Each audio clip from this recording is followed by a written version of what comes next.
Good morning.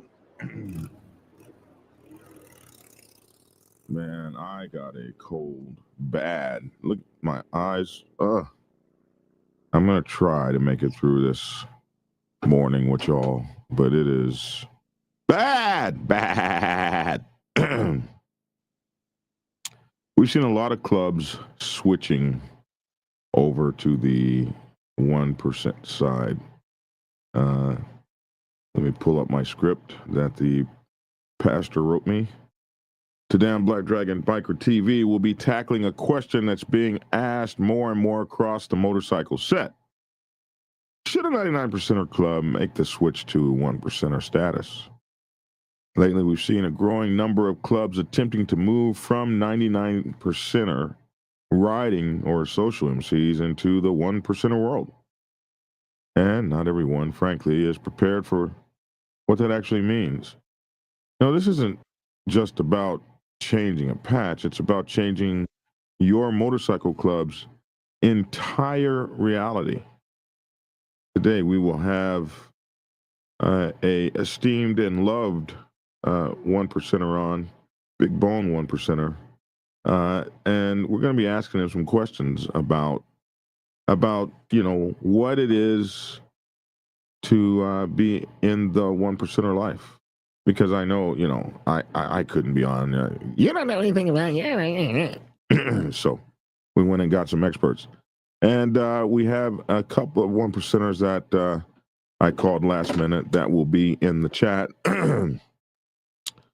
So we'll talk about what it really means to go from 99%er to 1%er, why many clubs are not ready for that switch, and the responsibilities, expectations, and risks that come with it, and what must be in place before the club even considers making the move, and what happens to clubs that rush the process and ignore the protocol. We'll also talk about the hard truth. Not every club is meant to be a 1%er club, and that's okay. Special guest Big Bone, our special guest host today is Big Bone 1%er. So join us and Big Bone 1%er, bringing real world insight from the 1%er side of the house. He'll help us break it down. So that, my friends, let me get back to my main screen. There we go. That, my friends, and Carney, we want to thank you for renewing your membership over there, and we can't forget that. Thank you so much for that.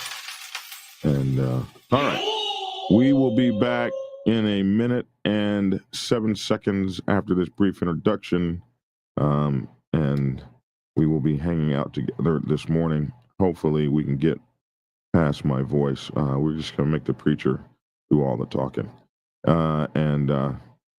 Should my club switch 99% to 1%? Thanks for tuning in.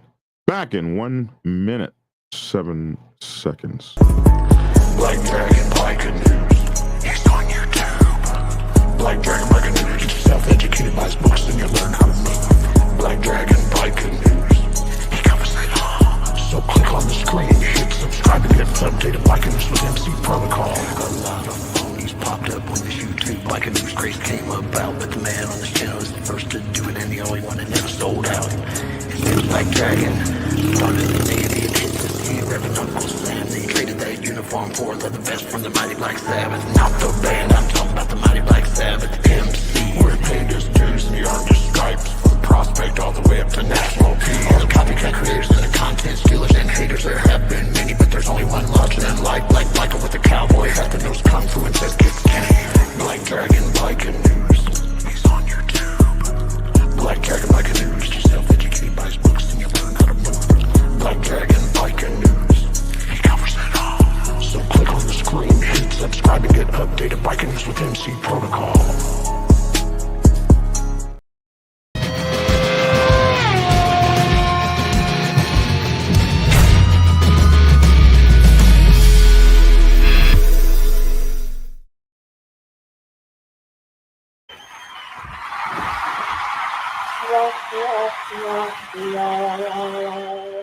Yeah. I remember this one kid I met on the channel a few years ago, and all he was talking about Well, alrighty then.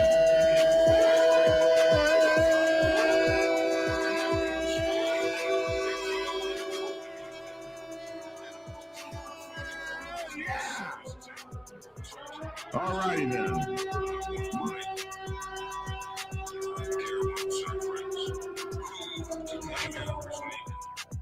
It's your boy Black Dragon. Hey, I held that. Alrighty then. So, we're trying to overcome the cold. Good morning, y'all. Good morning.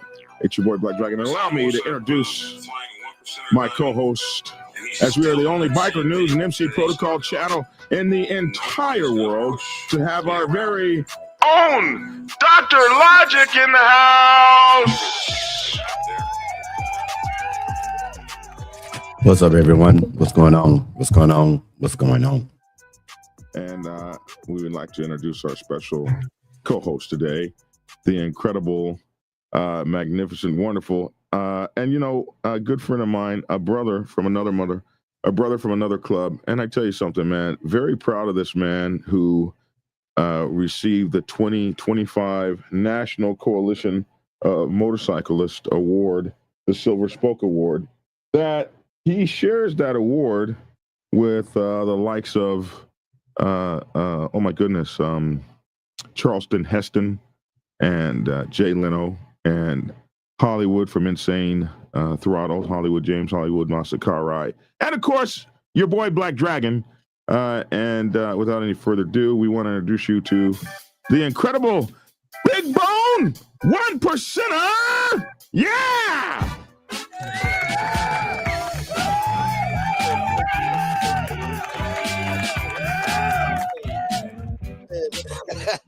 Right on. Hey, they're bringing that back. All right. Hey, What's up, Big Bone? Hey, man, what's going on, Logic? Brothers, I got to tell you, thank you for that excellent introduction, man. I appreciate it because, I keep my nose to the grindstone, and every now and then somebody says, hey, good job, and, you appreciate it. So as much as folks don't like to say, even amongst us, we appreciate the acknowledgement because it's like fuel to keep you going in this thing, Yes. Like, and you're the second Black man in the entire world to receive that award, and that organization is run by some of the baddest clubs in the world, baddest hardcore clubs in the world. So for them to recognize you for all the things you've done, and you are the chairman, I forgot to say that part, you are the chairman of the South Florida Coalition? The West Florida Confederation of Clubs, or the COC as we like to call it. Oh my God, I'll get that right one day. The West Florida Confederation of Clubs. And you know what? And look, in your defense, here's the thing. Because I know if you, like most folks, when we talk about this stuff, especially those of us in Florida, we look at the map and we see, well, if the COC, if my COC covers basically the middle of Florida, why does it say West Florida? Because that's plagued us for like 20 years. But what happens is this: when my COC started way back when, it really was West Florida. It was just Tampa, Pasco, Spring. It was a small area, but over a number of years, it's gotten pretty freaking huge. So now it covers damn near the entirety of the middle part of Florida. So it should be, but you know how it is. Like old school, especially amongst us 1%ers, we don't like to change stuff. So we're stuck with the name West Florida, which we like the name West Florida Confederation of Clubs, but it really encompasses a big chunk of the state. So, but listen, I got to tell you this. I am so surprised to see your logo down there. That you still use that. Because absolutely. I'm very proud of that. I designed that logo for you, and I didn't even know you. I didn't even know you. I heard your name. We were on a panel together, and I said, "Oh, let me send this guy this." I put that together, and what was that? 6 years ago? No, it's longer than that because let me see. This is 25. So moved into a new house in 2000. So 6 or 7 years ago at this point. Well, I didn't even know you at the time, and just we hadn't become friends or brothers or anything. Right. Then you were just some guy, some cool guy, and I said, "Man, I like that name, Big Bone. Let me make Big Bone 1%er. Let me make this. I don't even know why, but it is so cool to see you still use that because I made it there, preacher. Yeah, man, look, I use it. I'm proud of it. I love it, and you know, and Build your brand, man. Build your brand. yeah, and you know, it's the funniest thing. So somebody told me that they saw me and Black Dragon at a proc from like what I think they said 2010, but I think it was 2010 because that year I was one of the speakers at the proc in 2010. It was in Tampa, Florida. And interestingly enough, true story, the night before, because you know you know how the proc is. It's a lot of parties at night times, parties and whatnot going on. And so I ended up going, becoming a guest of the state, accidentally, mind you, that night. As did a number of people, including some of the folks from the proc, because Florida ain't no joke. But anyway, I was like, welcome to Florida, y'all. So I missed my speaking part. But somebody was like, well, don't worry about it because and they told me Black Dragon was there. And I said, are you sure? And so we went back and forth as to whether or not it was the Tampa proc or another proc, but you were at a proc that I was at a proc. Apparently we spoke, and this girl says she has a picture of me and you from back then. I'm like, are you sure? Because I mean, I think I was aware of you for sure back then. But anyway, neither here nor there. When I get that didn't know each other back then. Wow. Okay. I'm in search of that photograph because this woman swears up one side and down the other, and even mentioned the fact that I went to jail. I'm like, that was I had forgotten about that. I'm like, oh yeah, that's right. That was a good night. Wow. Okay, so some of the people that are going to be talking today are actually going to be in my text messages. What's up, on Uncle Shaggy? Speaking of text messages. Okay, so good. We got some questions. All right. Cool, Okay. cool. All right, so listen, man. First of all, I was in your and we got Goose back in the background running the show, and as always, much love and honor and respect to our brother Goose back there. So man, I was down in your town, and I didn't realize I was that close to you. Not that I would have even had time to see you. I get cussed out as I'm driving back home. I get this phone call. You were in my state and you didn't even drop by. I didn't know you were down. I didn't know where I thought you were in West Florida, man. Yeah, right. Well, technically, but that's what I was saying. It's the way the name goes. It says West Florida, and you know, again, but the area, what we call our AO, is basically the middle part of Florida. But where you were was about let me see, you were in was it Mulberry? Or I was in was it Bradenton, or I forget the name of the town you was in, but it wasn't that far. Branton or something like that. Brandon, right? You were in Brandon. You weren't that far. I was in Polk County, and it was like going back to sharecropper 1857, bro. Oh yeah.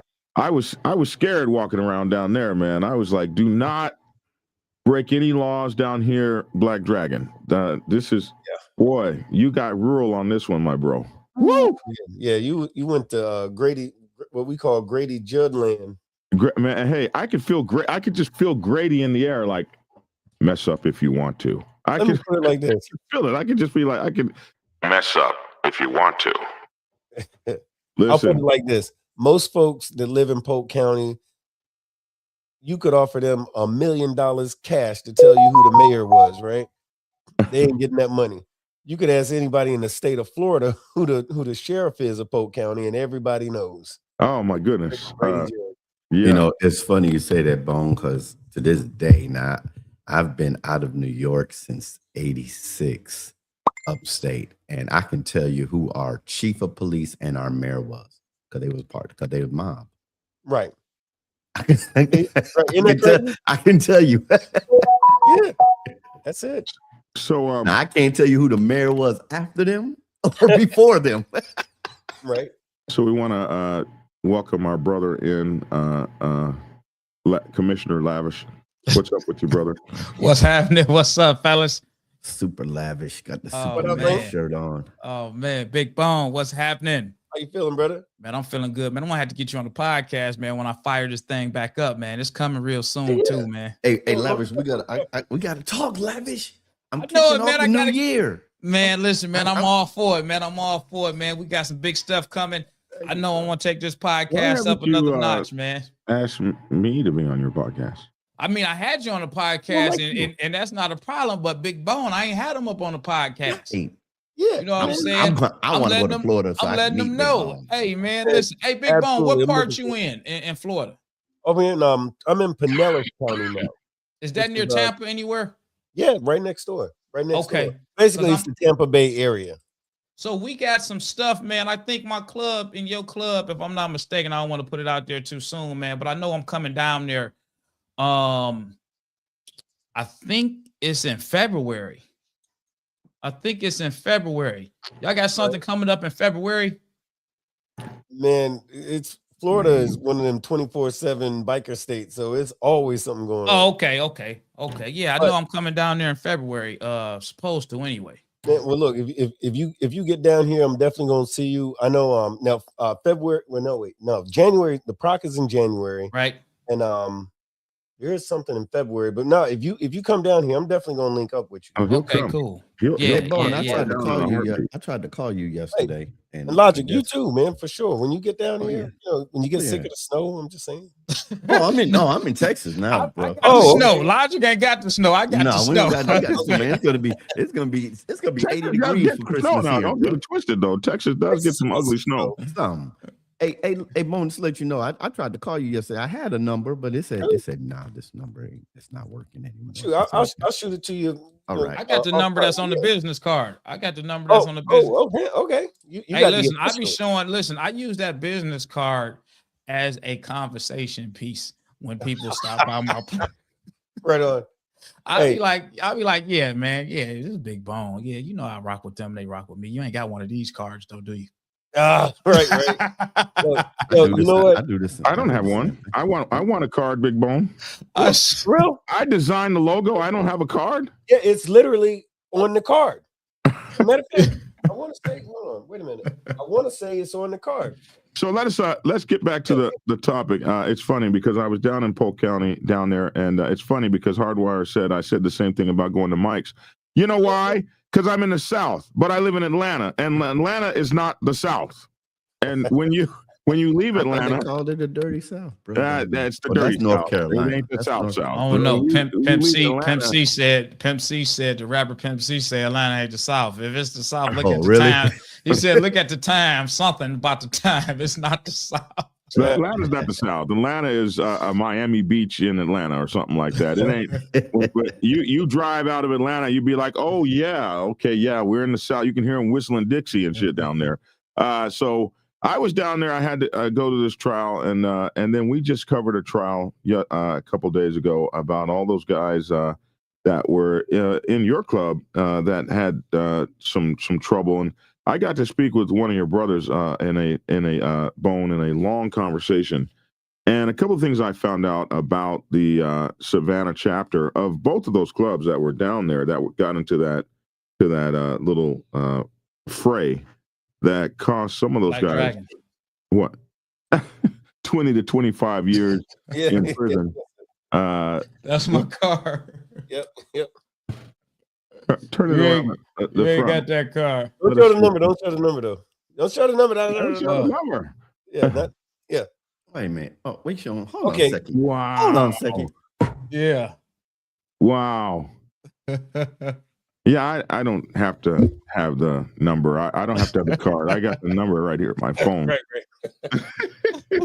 So I guess the preacher's going to get his card too. Hey, Bone, send me one of them cards, bro. I can't Yeah, definitely. Have them. I get it sent. I have, get it sent. have a car and I don't have a Yeah. damn car. It's some BS I'm just right saying, man. You know, we got the card. So I talked to one of your brothers, and what I found out about two clubs down there, is that both of those guys came from 99% clubs. Like all those guys that we saw that went to jail or went to court or that was involved in that, they were all from 99% clubs, and they were all friends, all homies and stuff, before they went in two separate clubs and then couldn't be friends no more. We've seen that happen before.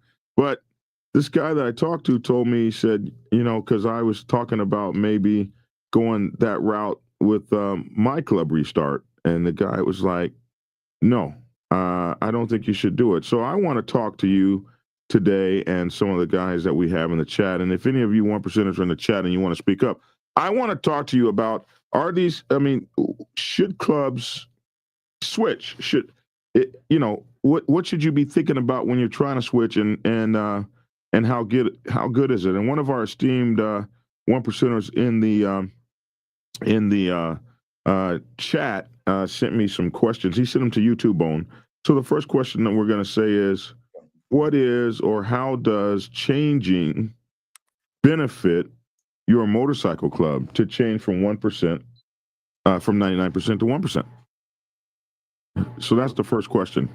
And I will say, I think I know why most of these, and they're in Atlanta, they're popping up like crazy. These have been like 99%ers forever, and you look around, they got whole Georgia Rockers and 1% Diamonds, and you be thinking like, are y'all like really built like that? I think that there's two reasons that a club that I would want to do that, and one is would be for autonomy.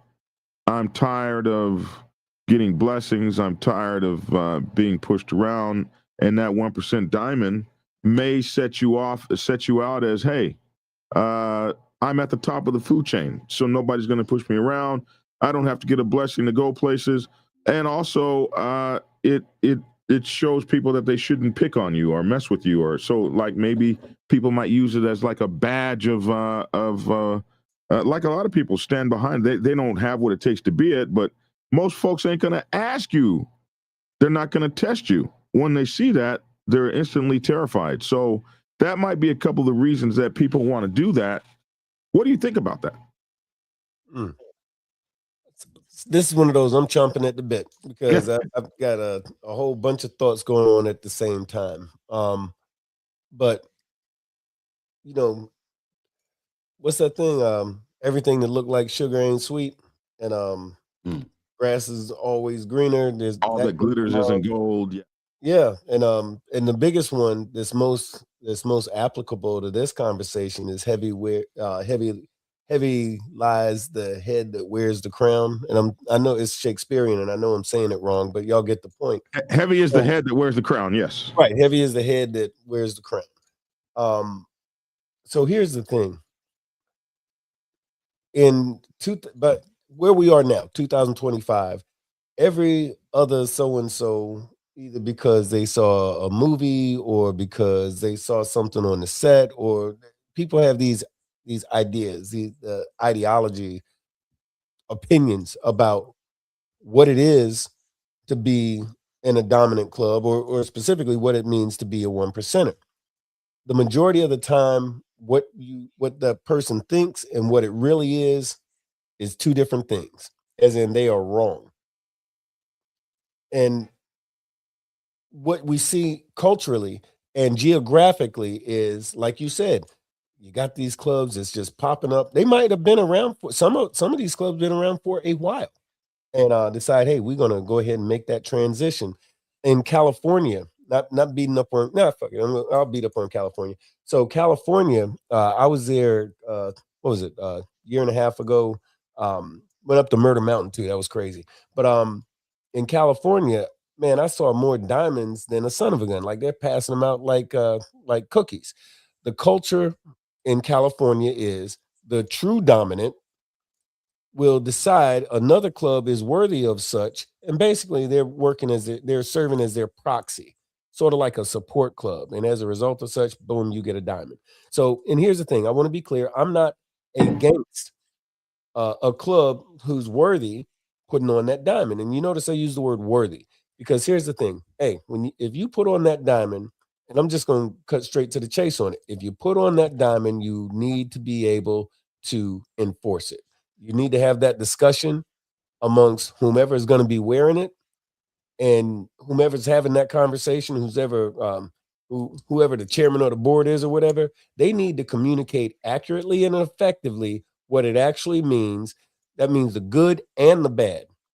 Because Dragon, I know you noticed, you mentioned a moment ago that, most people, they'll put on that diamond and people are going to be so terrified they're not going to be tested. Whilst that might be true among some, those folks that are already in that fraternity will most assuredly test you. Right.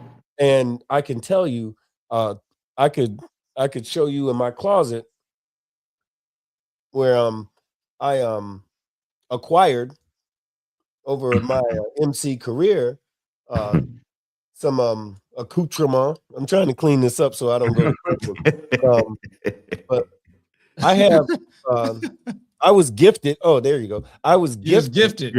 Gifted. There you go. I was gifted some 1%er diamonds of clubs that don't exist anymore. And I was lucky because I was in some circumstances, one of the first ones to see them in my area, and they gifted me their vest and their diamonds just prior to their club folding. So Yeah, that was a nice thing. That was a good way to say it. That's interesting. I like put on your wall. Right. I like the way that was worded. So a minute. But for real though, yes, there's a certain amount of autonomy, but like I said, good things, bad things, heavy lies the head and all that. But here's the thing though, as much as it seems like dominant clubs and dominant club members have all this autonomy, man, we got more rules in the Constitution. There is a lot that goes along with this. And you might say to yourself, man, how that dude, I remember back when he was a 99 and how is he qualified to do that? The stuff that you don't know is what he went through in order to get that doggone jewelry.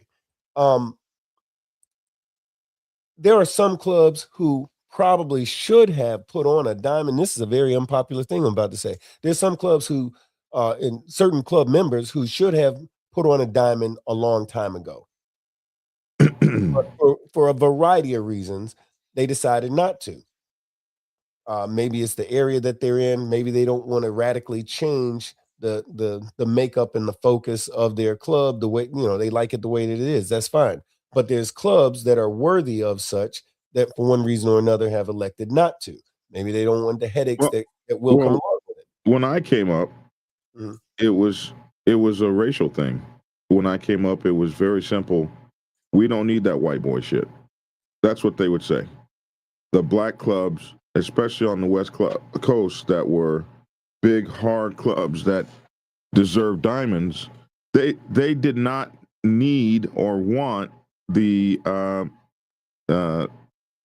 targeting that diamond was going to put on them. And most big black clubs I knew forever refused to go that way until probably about 2015 is when we started seeing the clubs on the black set really putting on the diamond as the younger guys started coming in, and as these black clubs started spreading across the country instead of being local in small areas, they started spreading. And so if you're known as a dominant club on the West Coast, but as you're coming east, people don't understand a one-piece patch, or they don't understand a non-three-piece patch. They don't understand a diamond that doesn't have a 1% in it. So you saw these guys, I think, giving up their identity to go to something larger so that they would have the respect that they already had, but now they're in a new area. So when in Rome, do as the Romans. So I think a lot of that came when you started seeing a lot of the big black clubs start moving towards those diamonds. Well, and I guess again, it is to some degree it's geographical, and my head is exploding as you're saying these things, because as I think about my own I'm like, hey, we've been around since the 60s and da da da. But that's also a comparatively rare situation. I think the motivation of putting on that jewelry now is quite different than what it used to be. Back in the day, it was a statement on many levels. Now, amongst some, and this isn't what you were speaking about, but amongst some folks nowadays, it's like having a fresh pair of Jordans that nobody else could get just yet. But it's losing when you get these pop-up clubs that slap on these diamonds, it waters down, it dilutes and takes away from the actual history and the culture and the work product, for lack of a better way to put it, and the dedication that goes along with being a one percenter gets watered down when somebody can just slap this thing on.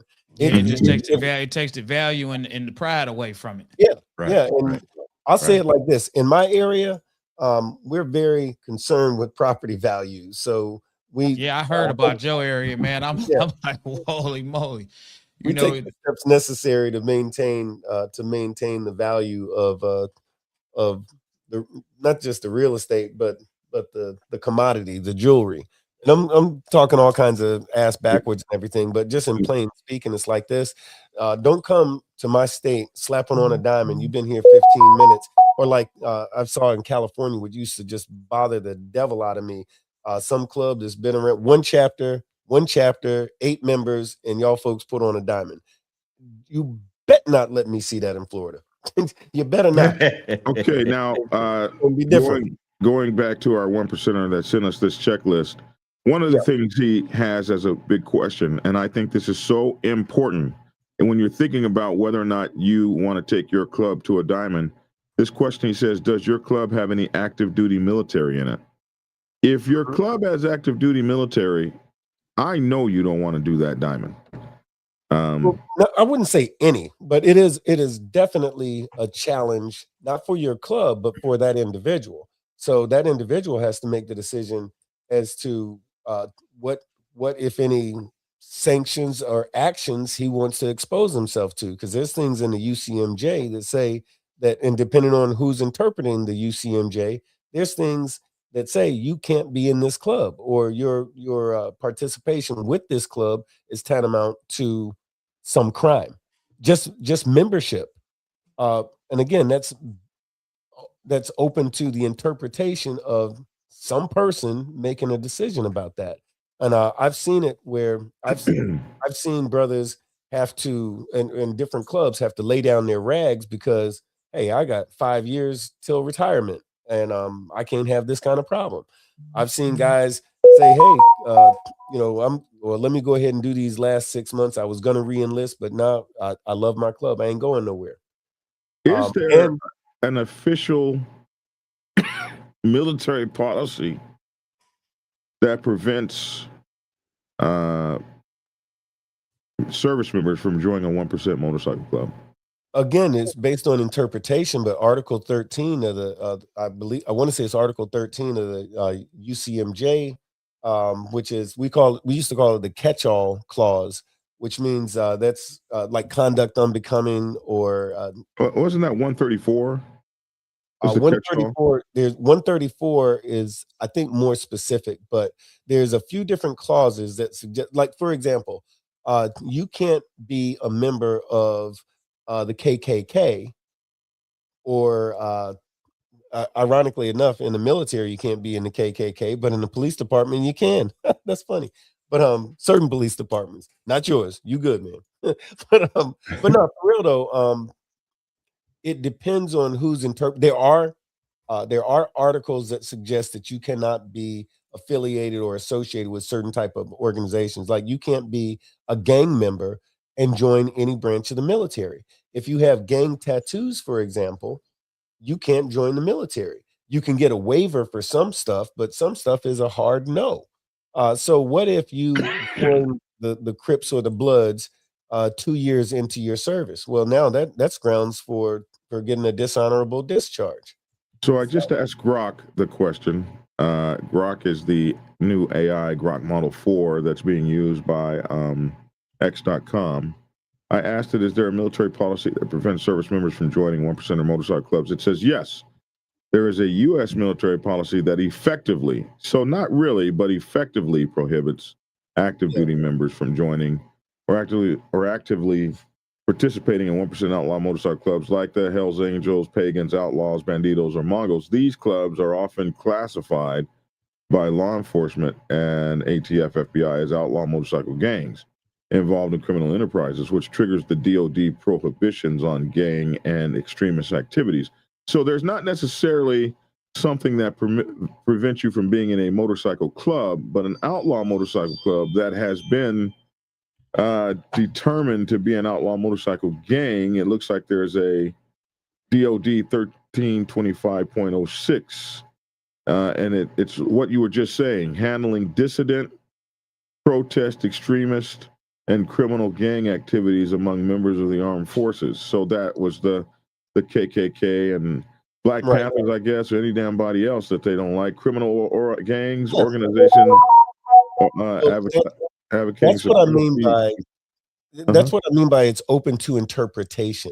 Yeah. So the person who's charging, saying you're a part of an organization that fits XYZ, and they say, well, you participated in a Black Lives Matter protest, which legally you're allowed to, First Amendment rights and all like that. But if you're in the military and your CO says he don't like Black Lives Matter because he thinks all of this right wing ultra conservative stuff, then guess what? You'll be charged and possibly convicted. Coben McGee, that's my brother up in Sanford. Good to see you, Coben. He says UCMJ Article 92 regarding participation in extremist or criminal gang activity. Right here. Article 92. Here it is. Right there. But here's the thing, and the funny thing about it is that every organization, I don't care whether you're talking about the Boy Scouts, the Kiwanis Club, or the U.S. Congress, has criminals in it. So that doesn't make them criminal organizations. However, the government is really good at their convenience, as it's convenient to them to label an organization a criminal organization because one person did a thing once upon a time. And I'm not naive enough to say that clubs haven't done stuff, but this is not. When you're thinking about becoming a 1%er, and our guy in the comments asked this question: do you have active duty military? It's important because, in summary, while not every motorcycle club is banned, 1%er OMG affiliation is incompatible with military service and can lead to severe consequences.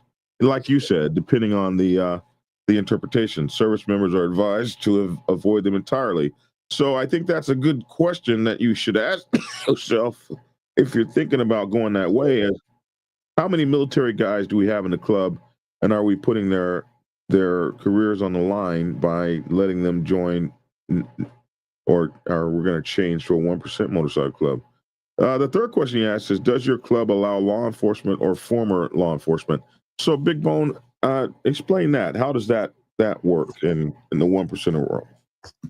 So typically, membership in law enforcement is absolutely frowned upon. Not on the set in general, but amongst 1%ers, it's typically frowned upon.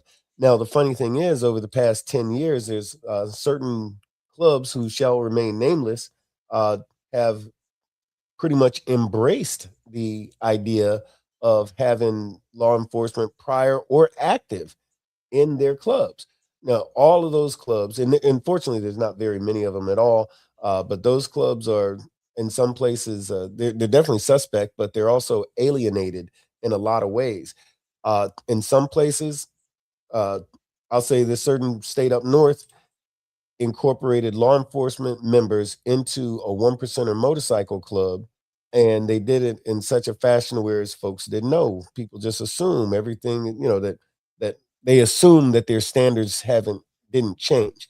As that information became more public, the alienation and being ostracized, that club being ostracized, spread like wildfire.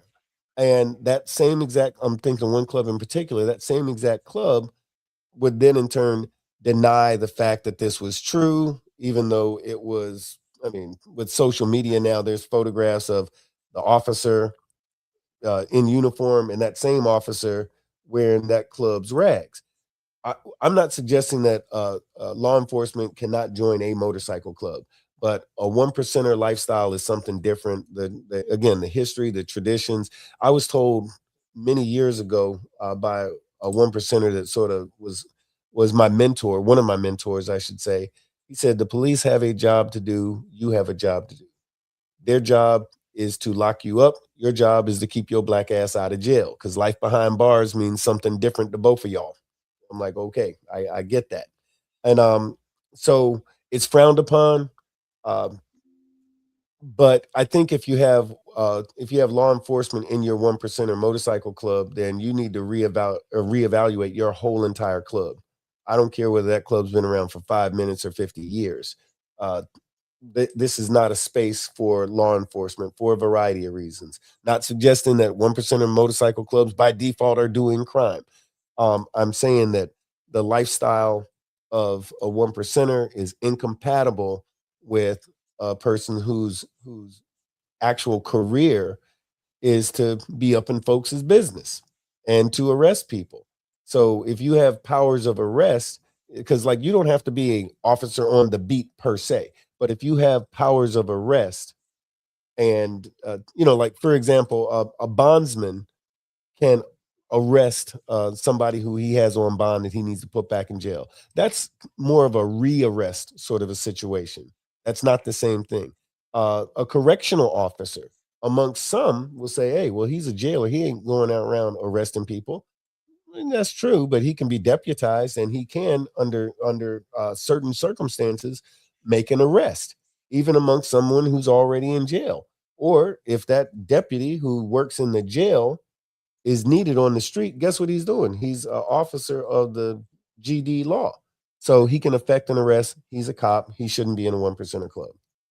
Yeah. There's a lot of folks that will argue and disagree with me. And the reason that that'll happen now is because the culture is getting watered down. If we had this conversation 15 years ago, there's not one person who would say, oh yeah, that's a great idea. Whereas now there's people who would actually argue that point. Now, the next question that he asked, if you're like you're considering like whether or not you think your club should be a one percenter or move to the one percenter side, he said, who is going to be the sanctioning one percenter club? Why is that important? And explain that there's a couple ways to get a diamond. One is to just throw one on, but probably the better way is to get one handed down. So explain the differences, if you would. Right. I sort of tapped on it a little earlier. When I mentioned in California, they're handing them out like cookies or something like that, I said. And you made somebody very angry when you said that. Oh, yeah. Yeah, well, that's all right. They'll be all right. But did I lie? Exactly. No, I didn't lie. The thing is, and like I said, I said California, and because guess what? If I was to say that same thing in Florida, it would be crickets because it don't happen here. But in California, for example, a dominant club can say, hey, we like the way y'all are moving, da da da da da. And a part of the progression, a club will start with traditionally, you start with a one-piece patch. You pound the ground, you do as you're supposed to do, you develop a good reputation in the community and so forth. Then you go to 2 pieces and ultimately to 3 pieces. So, but in California, now in some places, that's it. 3-piece patch, you're an MC, you're on the set, you're recognized, all that's good. In California, there's another step, which is that diamond. As in, how closely are you associated? Well, in Texas, you get a diamond too. It would just have a 13 in it. If you were a support, so there's a few ways to a diamond. You don't see that here. You don't see diamond 13s really here in the South that much. Right. Like New York does all kinds of stuff. They got a 69 thing. They got all kinds of stuff going on in New York. Sorry about that, y'all. Come on, shut up. But yeah, so those are So, but to answer your question, it's like this. So the two ways. One, it's better. I mean, if it's got to happen, it's better to have a dominant say, "Hey, we f with you. We recognize who you are and what you're doing." And basically, that club that receives that diamond is going to be like a brother to whoever the true dominant is. But Maybe is it? He says so. Who is going to be giving it to you? Is it better or worse? Is it better or worse to get it from one percenter nation versus another? Does one have more requirements than another? Is it important who gives it to you, or should you not care? I'd say ultimately, at the end of the day, it doesn't matter how you got it. If you got it, you got it. And Well, I think the concern would be how are you going to keep it. It's sure. always easier to get it than it is to keep it. I If would you, say this. Mhm. I have seen an area that has not to ruffle too many feathers, so I got to say this in the way I'm going to say it. So I have seen guys get the 1% designation from a club that is not particularly as strong in an area, Mhm.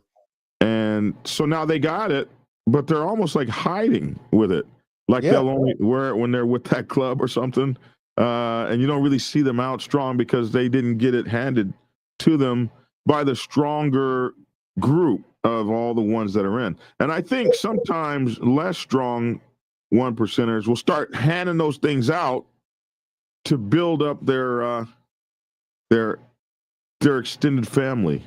It's the Uh, crash test dummy syndrome. And what I mean by that is this. They'll say, "Hey, you guys are all right. Bam, here's this diamond. Go forth and be fruitful." And if those guys can go to the hot bar, I'm just making up a name. If those guys that they just gave a diamond to, they can go to the hot bar and make it through the night and nobody beat their ass, and then now the club that gave it to them says, "Hey, we can go there too. Polish off my diamond. It's safe. Hey, where y'all going? Why don't y'all We're go to gonna such and such experiment with tomorrow?" these guys. Oh yeah, We're oh gonna yeah, experiment with them first. yeah, yeah. Let's It's see the how this work safest out. way. It Yes, worked sir. out pretty good. Yeah, it's the let's all safest go over way. there now. Yeah, that's how they do. They literally do stuff like that.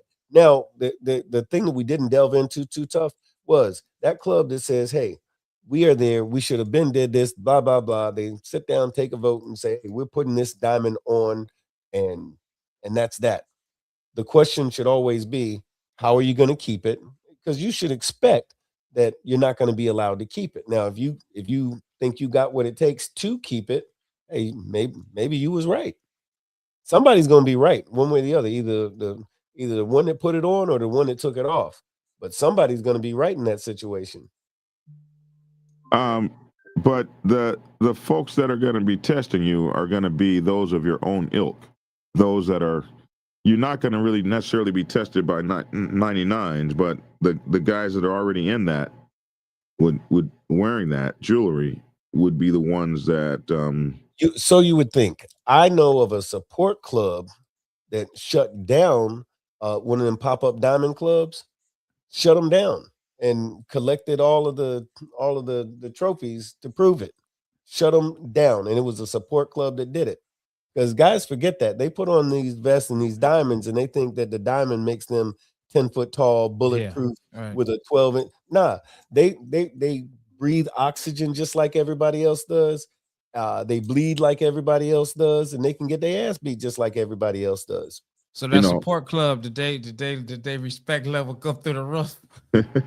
The support club that relieved those gentlemen of their property, Yeah. that particular support club was a support club of another dominant. Yeah. They saw the situation. They already knew about that situation. So when they saw him, they didn't need to make phone calls and all this stuff like they do on the movies. They just handled that business. And ironically enough, that new Diamond Club went to the support club trying to, you know who we are, da da da da da. We're so and so and so and so. And my understanding was the SA said, "Yeah, and y'all ain't supposed to be here." And the one cat's like, "Respect my diamond." And so they did. And they got that work. Yeah, they clocked in. They clocked in. So So don't get it if you ain't planning on keeping it. when I was national president, there was a pop-up diamond club in California, and they were at our national at one of our parties back in 2011. The big dominant came there and surrounded them at my party, and we had to get in between them. A week later, that whole 1% club patched over to Black Sabbath. They were given permission by the guys who shut them down. You know, y'all can be Black Sabbath if y'all want, and that's how we took in a diamond club. Hey, they turned out to be one of our strongest chapters, but they weren't going to stay in that diamond and be safe. Moto Gato in Texas says, how does 1%ers see LEMC today versus years back? I'm seeing many LEMC on the set like never before. I feel like once upon a time, well, I already told you, once upon a time, LEMC was not even close to being respected. In fact, they used to move in silence, even though they had badges on their day job on the set.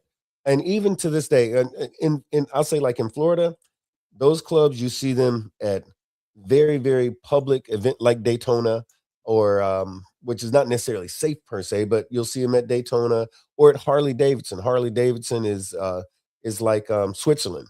Anybody's allowed to go to Harley. No issues Well, there.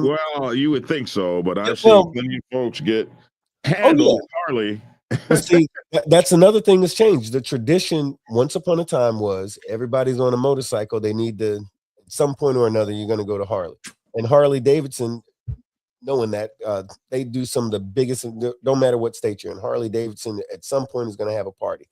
So at a Harley Davidson, a lot of times it's anybody can go to Harley. So you see LEMCs, the law enforcement motorcycle clubs, flock to stuff like that. But what you won't see them at anybody's clubhouse. That ain't gonna happen. You ain't gonna see them at my house, at a number of houses. It don't matter, white, black, or plaid. You ain't gonna see them in somebody's clubhouse. However, they will go do stuff with each other, or if there's like the Kiwanis or the Walmart riders or some off-brand, whichever, they'll do that, because if it's a mom and pop sort of club, they've been around forever and all like that, they deal with whomever. That's a different situation. But yeah, it's different now because you do see a lot more LEMCs, and I think that has a lot to do with what's going on in the country. There's a millennial attitude, and but some stuff is getting watered down. Now, the next question that he said, if you're trying to determine whether or not you're ready to be a 1%er is, and why is this important? This is interesting. Are you earning the 1%er status, or are you paying for it? Can you buy a 1%er diamond as a club?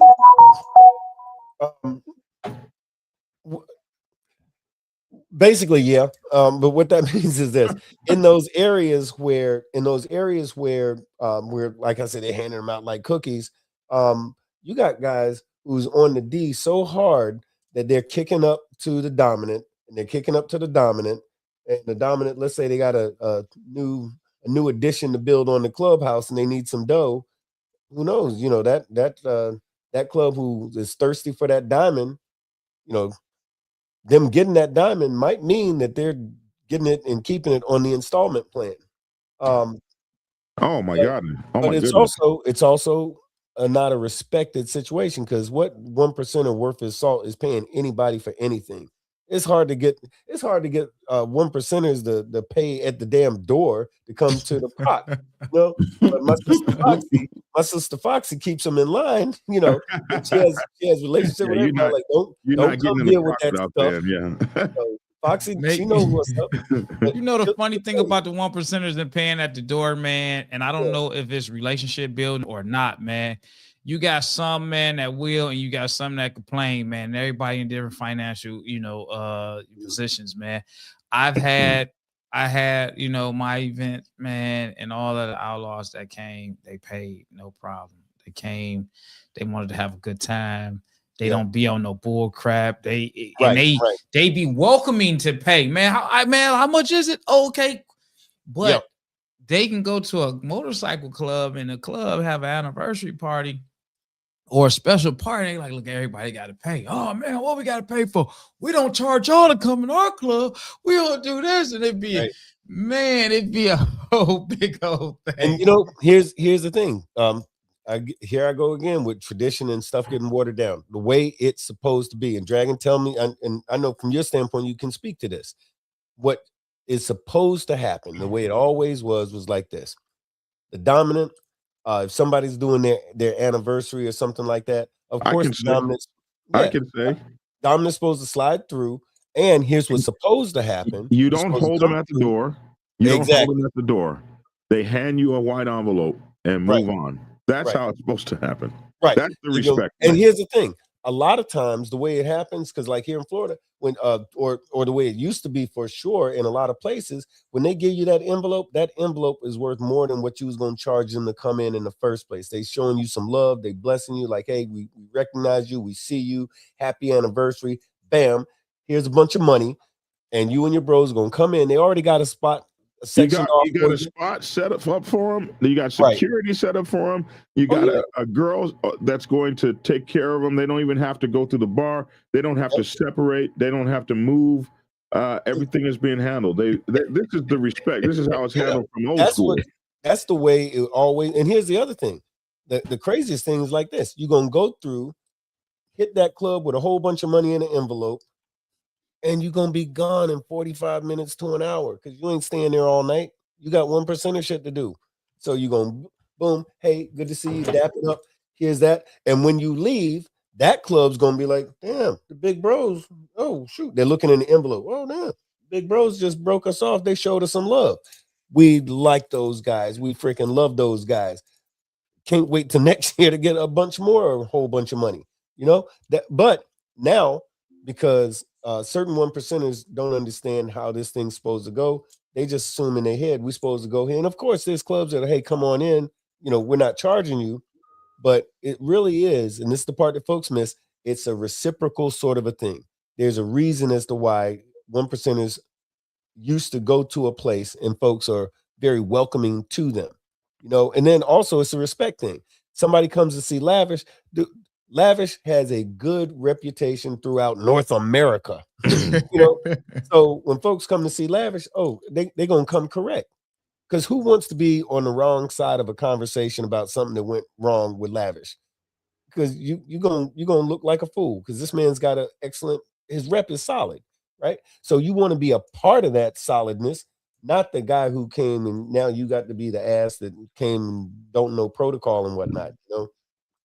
Hey, one down. Goldie says, today you brothers have just filled in the missing piece for this platform. Black Dragon, the Outbad host, Lavish, the police commissioner, Logic, the priest, Big Bone, the 1%er. We got the good, the bad, and the ugly. He got it all right there. Yeah. But the good, the bad, and the ugly. Yeah, but to go Let back, Lavish clear it up now. Go ahead, Lavish. No, what Bone had just said. You know, everything that Big Bone has said, man. Those are the stories that I hear when I sit around the old timers as far as how it used to be. And then they talk about how, you know, used to get, the envelope, you come in the door. Those are real life stories that I actually heard, not just heard from sidewalk conversations. These are guys that were in the clubs, old head guys that sit around and talk about the past and now. And I mean, it's so it's so bad now, man, with the new way of things, man. You got a lot of these clubs that have been around for a long time, man. They don't even want to deal with the 1%ers at the clubhouse no more. Because now here's a 1%er here. No one gets in free. If your club is legit, I pay always. That's called supporting my community. If you think you are above paying, F you. You are never that big. And that's one of our esteemed 1%ers that we love so much there. But you got people still to this day that say the same thing because they understand what the support is. They understand, man, I went through the door because I got guys that come down on my club right now. I watch this happen. They'll come down here and they know I don't drink. And they'll just sit up here and they barely drink. And they'll just say, hey, man, listen, man, I just want to, I just want to put this on the bar. Mm-hmm. I just want, Yeah. hey man, how much is a water? How much is a pop? Get lavish a pop, man. How much is it? Yeah. Oh yeah, man, it's $4, $6, whatever. Here, take this 10, man. I just put this on the bar. So you have people that understand it, and they get what the whole support thing is. What makes it so bad is that you get the other side that comes out looking for problems, looking for trouble, Right. causing chaos. And that's where I feel where the Outlaws get the bad rep from. Yeah. Not from everybody in their club, but you have the newer hotheads, the newer, oh man, this is what the outlaw life is, and they don't understand the rules. They don't get the game. They don't get that. They haven't been told anything, or they've been told. They don't want to hear it because they have in their head, I'm an outlaw. I can do whatever I want to do, however I want to do, man. So I think that's where the bad thing come at, because listen, I've seen this as well as you guys. I'm sure you've seen it where you can go to certain places in certain areas. The outlaw clubs come in, the whole party shift. Everybody like, oh shit, man, it's about to be a problem. It's about to be this. Go. Man. But then I can say that I've been in areas where you get the different outlaws that come into the party, and it's just like we all looking at them like, oh, okay, yeah, okay, they just pulled up. No big deal. And they having a good time. And I can see different areas. You go to different clubs and you have the same club just in a different chapter, and the vibe and the morale is totally off. It's totally off, man. And I think that's just where, you know, some of the bad rep, come from. I gotta tell you, just on an aside here, that blue light and that 4K camera is kicking, bro. You are, man, you are looking good with that. Man. Yeah, I'm saying it looks good. Catch up. You got to catch up. Hey, let me. We're gonna have to delete this some kind of way and haze this out. I can't have you looking better than everybody else on the. Oh man, I change colors. Whatever color you want, I change colors, man. Got to change the orange, Doc. They like the blue though, man. Now the MC show, he's been on this for a long time. Can somebody please explain what is that these Christian clubs do? Because on the set and the party, I don't see them doing anything that has to do with the word. Hey, we're going to make that a whole nother show. We might even do that tomorrow. The Christian club thing. I saw that. Yeah, we might do that. We might do that tomorrow. Okay, now, not to stop off, because you said something about the Christian clubs. This is what I noticed with the Christian clubs that do come out for big rides and everything. You know how everybody has a certain place. I think what I've seen with the few Christian clubs or Christian guys that come out, I think that, when they come out, their place is the prayer. Yeah. Well, I'm not saying that in a laughing matter. I'm saying that like when they come out to these big rides, you have, your regular, person per club that might do a prayer. But I think in order, when they come out, to have them somewhat involved, they'll ask one of those members from one of those Christian clubs, hey man, do you mind, leading us off in prayer before we take this ride? And I mean, I guess maybe that might be a way of showing respect and acknowledgement for them even being there. Possibly. I'm not saying that's what it is, but it could be. And lavish. Can I say? Oh no, I'm sorry. Go ahead. Well, hold on for 1 second. We want to acknowledge and say hello to Hellfighters Preacherman Steve. Man, it's been a long time since we've seen you. I heard you've been sick, man, and I'm so glad to see you on the show today, man. All right, go ahead, Preacher. I'm sorry. Okay. Go ahead. Yeah. Since I am the president of the motorcycle ministry, and I've been around for a while, I've been around on the set for 11 years. They're different, and I've seen other Christian clubs and motorcycle ministries. There's a different distinction on the set that I have learned. But the purpose, and I was asked this by one of your brothers in y'all clubhouse, Big Bone, and what is the purpose of a preacher that rides his motorcycle when XYZ preacher does this? And I said, everybody has a different calling. You won't see me do this, this, and this. You might see him or her do this, this, and then I turned it around to him and I said, listen, me and you just sat out here and we talked about your family, your wife, the problems with your kids. He said, yeah. I said, okay, would you to ask the same question to that other person? He said, no. I said, there's your difference. And I wanted to tell y'all, no, and you know what, Pastor, that, by the way, you nailed it. I get excited on this subject because in my COC, we have a chaplain. Just in fact, we have a chaplain in our ABATE chapter.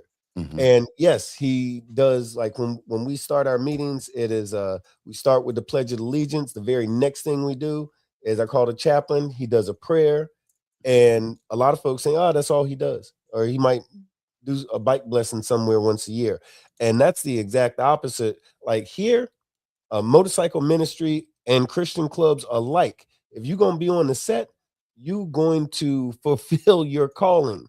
And if you don't know what your calling is, we'll tell you what it is. And but fortunately, the guys here, guess what? If a biker goes down, first one at the hospital is somebody from Warriors of Faith or Soldiers for Jesus or Christian CMA, Christian Motorcycle Association.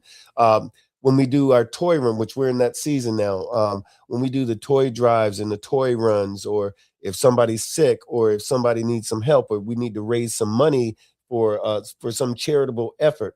I won't say they're always the tip of the spear, but they absolutely understand that that's a part of your deal. That's a part of, if you're here, then you need to be of service. And fortunately, if you talk to any one of these cats over here, they're going to tell you that quicker than we could say it. Like it's not the sort of thing where we have to say you're not doing your job. But we have had a circumstance, not won't go into too much detail on it, but we had somebody, president of one of the motorcycle ministries, who would show up to every meeting, and that's about it. But the other X number of days in the month, you ain't going to hear him, see him, or nothing else. So the cat that's here now, man, look, he understood his assignment. In fact, he understood his assignment before he got the position of chaplain.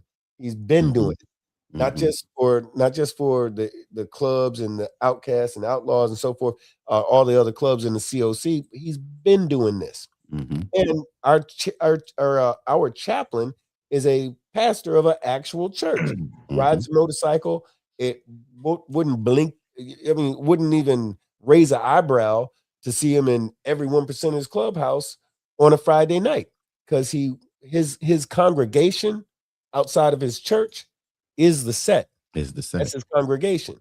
He has a two-wheel ministry. A lot of these guys do. But anyway. So let us move back. Let us move back to we still got 3 questions to get through. Did we ever answer is the importance of the sanctioning club?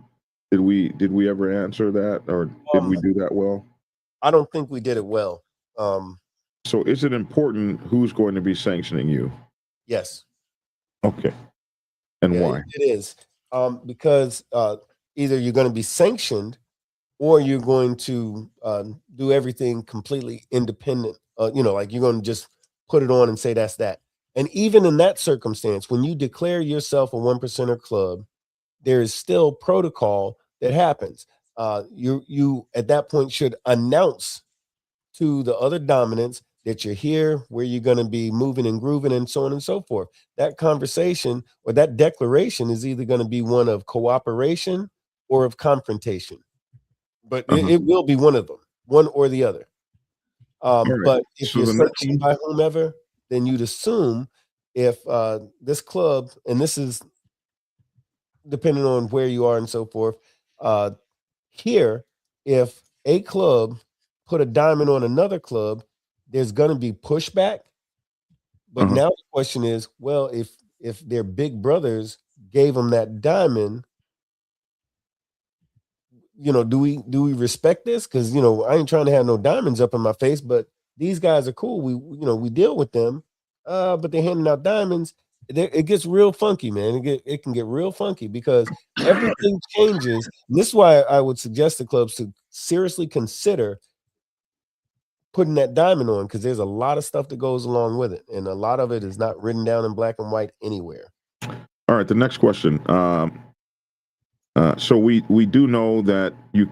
Okay, we already asked that. Are you earning it or paying for it? So the next question is, do you and your members of your club understand the history of the 1% moniker? Is that important?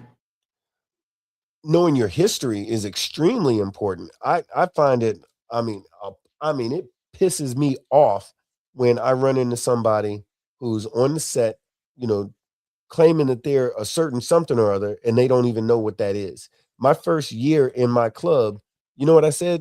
For that first year, nothing. I didn't say nothing because yeah, I was a probie, but once you put on them rags, I spent the next year learning stuff, learning how to be a good bro, learning what this means.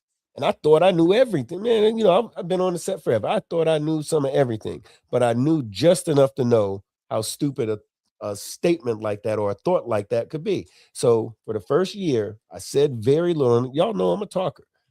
That first year, I remember in church when I finally went to talk about a thing, my chapter president said, "Oh, you do know how to speak, huh?" But I was told for about a year, man, just sit down, shut up. You got two eyes and two ears and only one hole for your mouth. So use that other stuff first. And that's what So, I did. And so uh-huh. learn your history, learn why you're here, learn how this stuff works. So speaking of history, that rah-rah stuff is because somebody didn't teach that, bro. So when he goes out there acting a fool and like Lavish said, creating chaos, that's because he's not educated. so speaking of history, Big Hooch says, Black Dragon, can you touch on the different colors of the diamonds and how that can get you in trouble with other diamonds? It's crazy that diamonds have certain colors and those colors mean something. Can you speak to that? Yep, but I won't. Yeah, but I won't. Who gives you your diamond can determine the color of that diamond, and so it's like wearing a support patch in a wrong area. And people are going to look at the color of that. I can speak to it. People look at the color of that diamond, and it could absolutely be trouble. So we're back to that other question is that we talked about. Do you understand the history and who's giving you the diamond? Those all kind of tied together.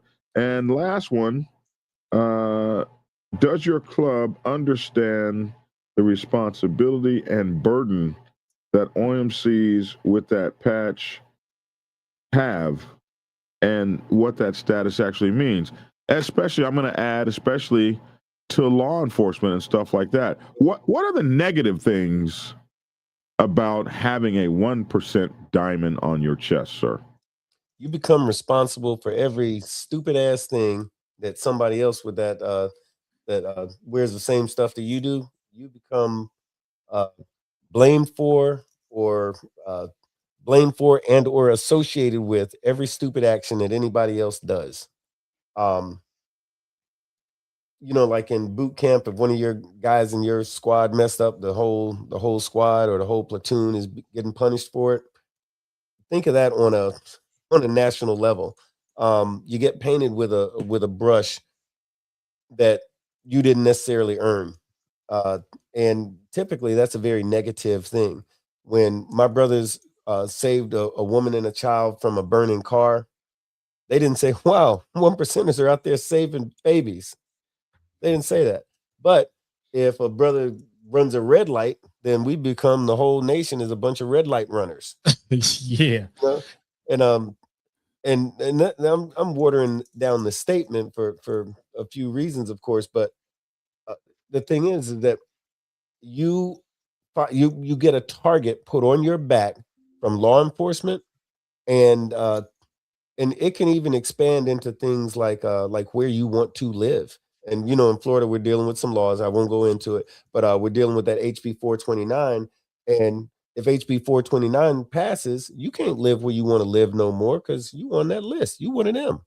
You can't Man, get that's that all job. bad. Yeah, Oh, it's it's nasty. all bad. It's all bad. Yeah. Yeah, that's And that ideology is already in place. That law, should it pass, will just make it very enforceable, and you can't and unarguable if that law passes. But there's a lot of stuff that goes along with being a one percenter. You should conscientiously make the decision that if I do this, and not even starting a new club, not even switching your club, but should you join a one percenter club, the responsible brothers before you join that club should have a serious conversation with you and let you understand the good, the bad, and the ugly. Because it's not all, and don't get me wrong, people do this. We all ride motorcycles and do our club shit because we love the lifestyle. We love riding motorcycles. We like the parties, the events, the charity work, the recognition amongst not the world, but those 5 kids, and you just hook them up for Christmas. The smile on that kid's face will keep you going for another 12 months, right? Because you ain't going to get that love from the police department or from the governor's mansion, right? So you do it because you want to do it. So let me say it like this. Here's the deal with a one percenter. One percenters this is one percenters in a nutshell. And I say this all the time. You do your thing, I'll do my thing. As long as your thing ain't going to interfere with my thing, we ain't going to have a thing. One percenters, our ideology is like this. I'm going to do what I want to do. And I understand there's consequences. If I'm okay with dealing with the consequences, I'm going to do whatever I want to do. And that's the difference between one percenters and everybody else. Because most folks, they see a red light. They see that red light and they think, I better stop at this red light because I'm supposed to stop at this red light. One percenters think, is this red light inconvenient for me? Because if it is, let me go ahead and handle my business. He gets pulled over for a ticket. Yeah, he's going to argue the ticket maybe, but guess what? He made that decision before he got to that red light. He made that decision last year. And I think every club got that one percenter. I think every club got that one. And I say that all the time because I'm that one percenter in my club. Yeah. I'm that guy that's running that red light. I deal with it if they stop me.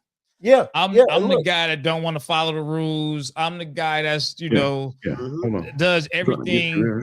I'm the guy that does everything that you're not supposed to do and then worry about it later. Yeah. Why did you do this? I don't know. I just wanted to do bro, it. that is it.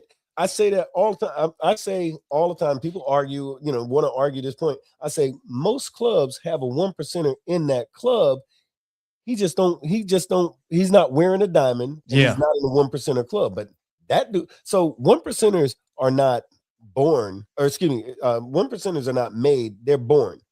You were one percenter before you got to the club. You just had to get to that club before you could put on the jewelry. That's all it is. That's what it is. I mean, the same attitude, the same thing. I've had people beforehand ask me, they like, hey, you know what, Lavish? I thought all this time, I thought you was a one percenter. I said, why'd you think that? I just thought you was an outlaw club. And I say stuff like, I mean, what?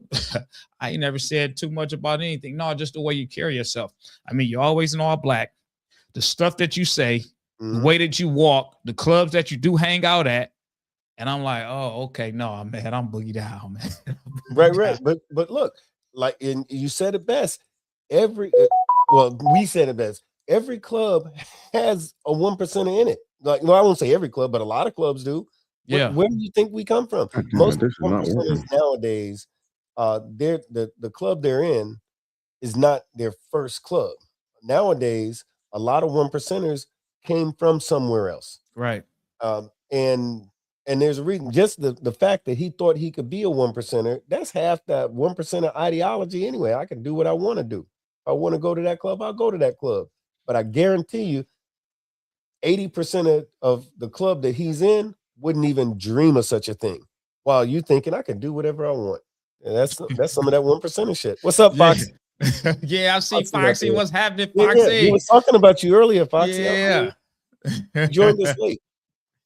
Hey, Big Bo, man, that's like I had told Black Dragon about my I don't want to go too deep into it because they get pissed off when I talk about it. But the color of my patch versus the color that they said that I needed to have. And I went the whole term with the color I wanted versus Right. the color that, That's and they it. brung it up, man. Listen, man, I had different chapters. They secretly, spoke it up to the top dogs, and they like, hey, man, listen, man, you supposed to be. This is the uniform. I'm like, no, well, you know what? This black and white looks better on me. So this is interesting. This guy you said, go. Muzzleplex said, I know of diamond clubs attempting to bless 99% individual members with a diamond, and he's laughing. But I have seen that many times, That's a and thing. that's not out of the ordinary. Oh, that's a I thing. mean, right? yeah, Yeah, that's absolutely a that's a thing. real thing. It's a absolute honor to have that. The question is, where do you wear that diamond that's been given to you by a 1% club? That's the question. Mm, And okay. and so Yeah. Well, if where do you position it? and the answer is inside your vest, Exactly. not on the outside, because you're not in a diamond club, although the club may think you're a diamond individual. And that's a diamond you put inside your vest, next to your heart or something like that. Absolutely. That's exactly right. That's okay. exactly how it goes. Yeah. And so there's not a lot of them, but it for Not sure. a lot of them, It's but a thing that happens. it does happen, and it's not something you'd really talk about. But if you ever needed Oh, to, wow. and the reason that if you ever needed to, you just open that vest up and who gave it to you and what color it is and what club it came from, that all means some shit. Man, I just learned time. something totally new, man. I mean, I guess that's a good thing too, man. When you be up on this, when you be up on here, man, with different people with different backgrounds of knowledge, man, you learn something, man. Because I have thought that, to be honest with you. I've thought that for myself, like, yeah, man, I can so and so and so, and that would be like I should, but I never knew that really existed, man. So that's I mean, I think a lot of us on here probably just learned something new. Yeah, and that's because Dragon's very old. So, but traveling one time, I said I've heard of that. Is that a thing? It is absolutely a thing. It's just not gonna. It doesn't. You really are a respected person and all that kind of stuff. For a diamond to hand you a diamond when he had to bust his ass to get one. Let me give a caveat. I've seen this before where having that conversation. The one I was at a place and someone opened the inside of his vest and showed someone else, I got this from so and so and da da da da da. The guy said, "Man, how'd you get that?" He said, "None of your business." As in, he probably lost it. He earned it. The guy earned it, but he wasn't going to tell how it was that he earned that diamond. So the dude that was asking about it, in turn, turns around and went to speak with the president of that certain motorcycle club and said, "Hey, I'm down with so and so and so. Can I get me one of them too?" He was acting like he was asking for like I don't know. Oh no. Like a cross country patch or something. Like, can I get one of them too? Kind of like, I mean, he was asking for it, but he was like making light of the importance of it. Right. So when he got out of the hospital, I'm pretty sure he felt differently about the way that he did that. Because it's a big deal for someone to do that, but it's not a good idea to go, trying to, because that could be perceived as a very disrespectful thing. Like, give me your diamond that you worked and, your blood, sweat, and tears to get, and you went through all that.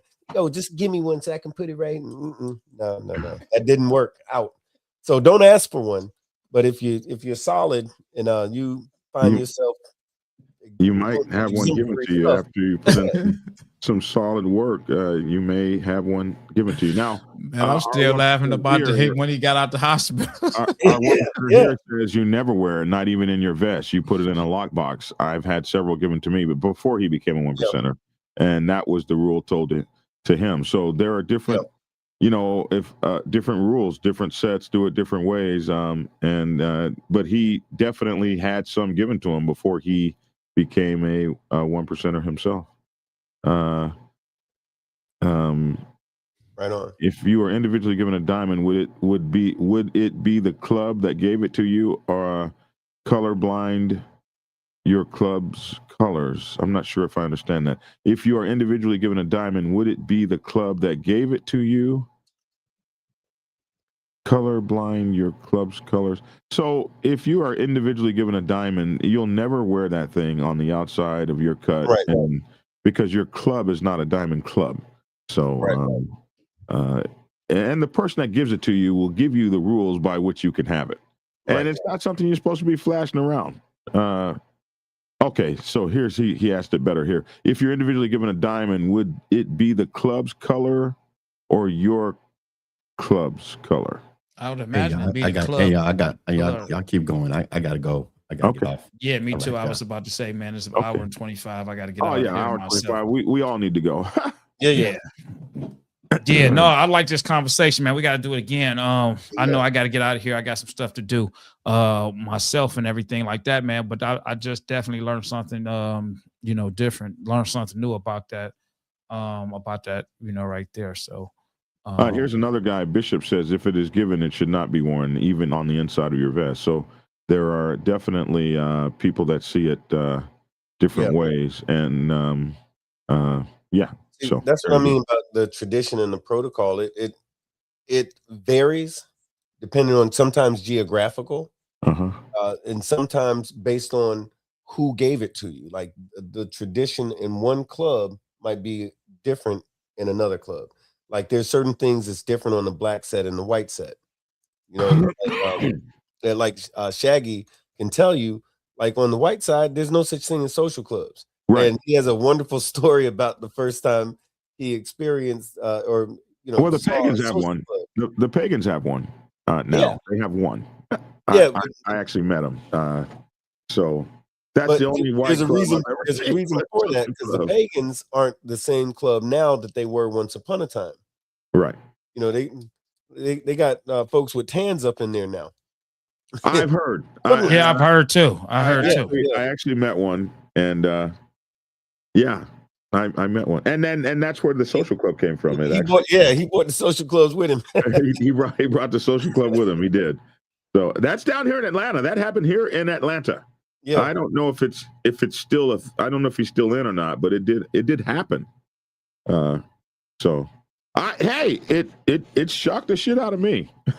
yeah. Foxy asked, why do people have boot spurs given to them? And that's a new one on me. I've never seen that one. Yeah, the boot spurs. That's a whole thing with that.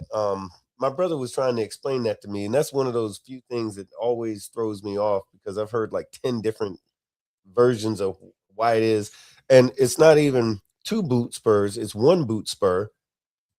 But you know what, Foxy, I'm going to get to the bottom of that, because I don't want to tell you the 10 different versions of that story. That's one Black Dragon doesn't know. I don't know that one. Yeah. There's a whole thing with the boot spurs, but I want to find, or with the boot spur, I should say. But because I know a few bros that wear them, and everybody I talk to always has a completely different story. But I'm gonna get with somebody that's a little older and grayer than me, because I want to know the answer to that. Yeah. I'm supposed to be like Wikipedia for bikers. Foxy just came in. Long story short, it's an homage to the cowboy days and what they are used for. So somebody knows. Okay, all right. Somebody. That actually sounds like the truth.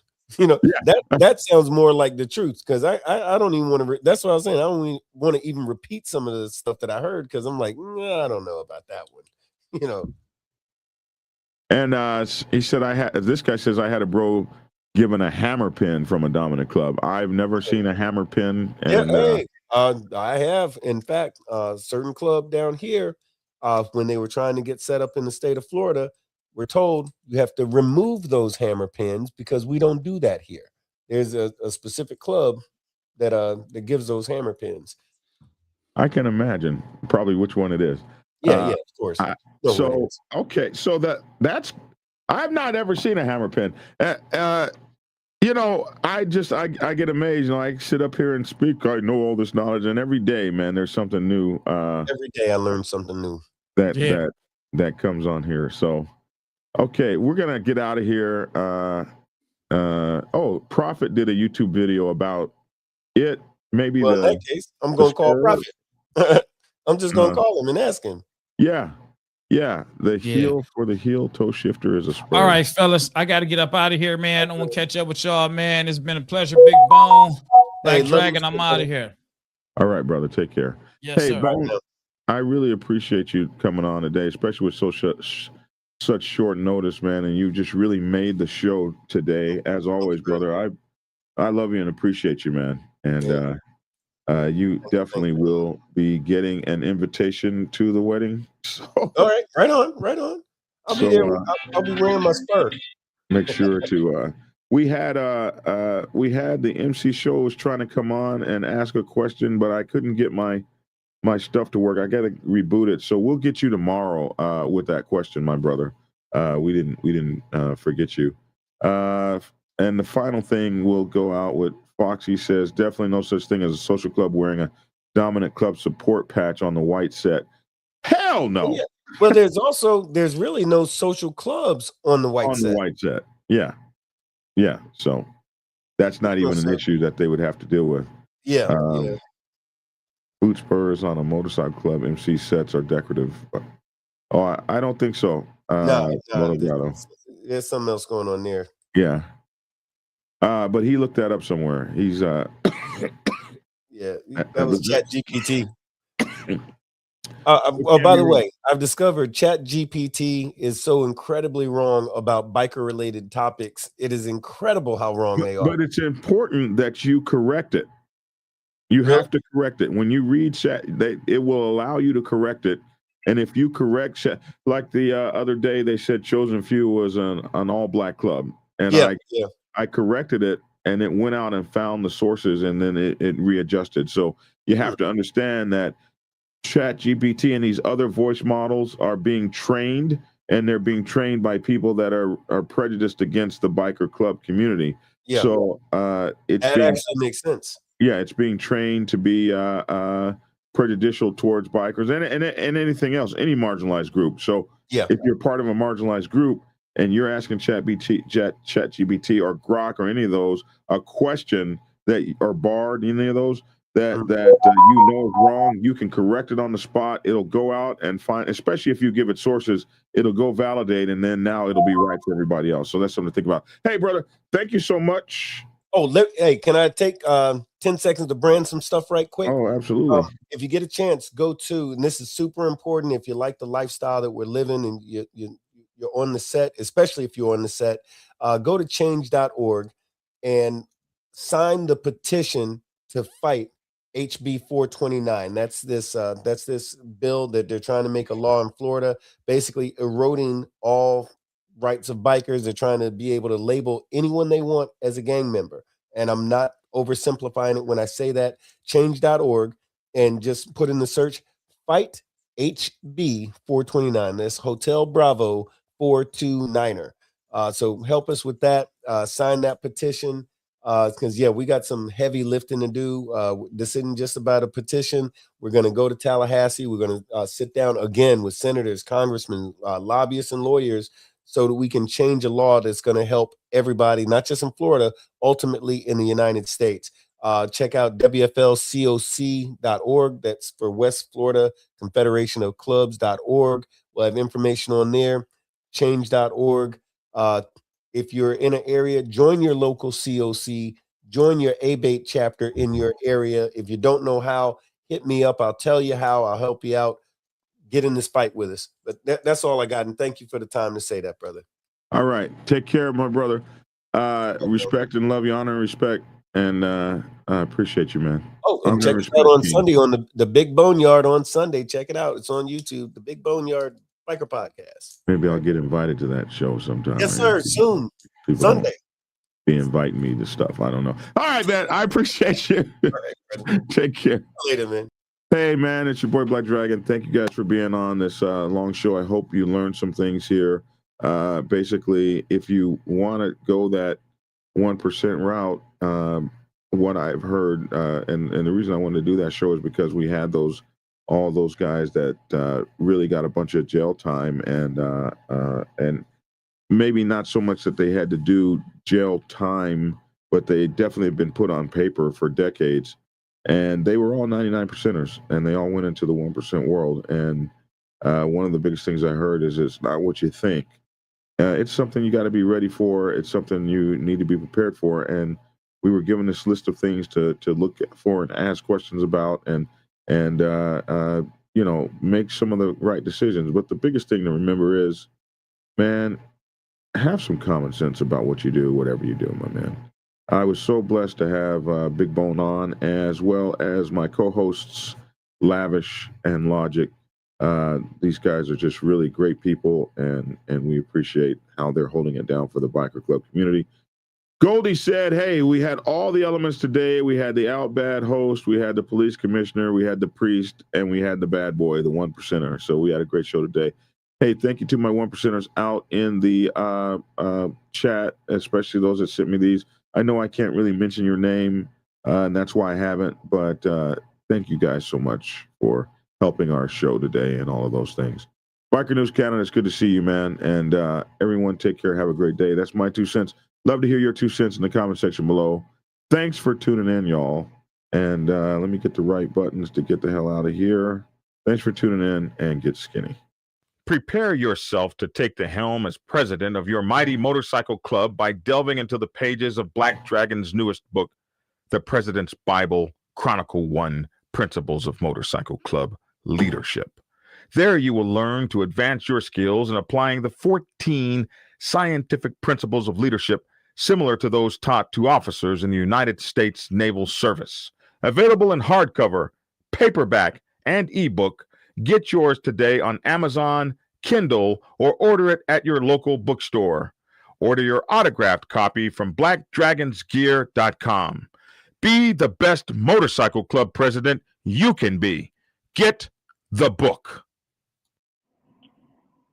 Get Black Dragon's first book, The Prospect's Bible, to learn how to join a motorcycle club. It has been an Amazon #1 bestseller for the past 7 years and is required reading for over 3,000 motorcycle clubs worldwide. This book is a must-have for new people venturing onto the motorcycle club set. It will teach you how to prepare yourself for service to the motorcycle club nation and show you how to qualify a motorcycle club to be worthy of your service. Available on Amazon, Kindle, and for order at your local bookstore. Get your autographed copy at blackdragonsgear.com. Be the best motorcycle club prospect you can be. Get the book. If you are seeking clarity about issues stemming from problems or crises occurring within your motorcycle club, then set up a consultation with Black Dragon. Black Dragon has over 30 years of experience in the motorcycle club world, having served as a national president of the 50-year-old Black Sabbath MC Nation for nearly 10 years. Black Dragon is a veteran negotiator, skilled in crisis management, conflict resolution, inter-club issues, press conferences, and club reputation management. You can set up an appointment to speak with him by phone at clarity.fm/black-dragon. Get the clarity you deserve to help make your MC the best place it can possibly be.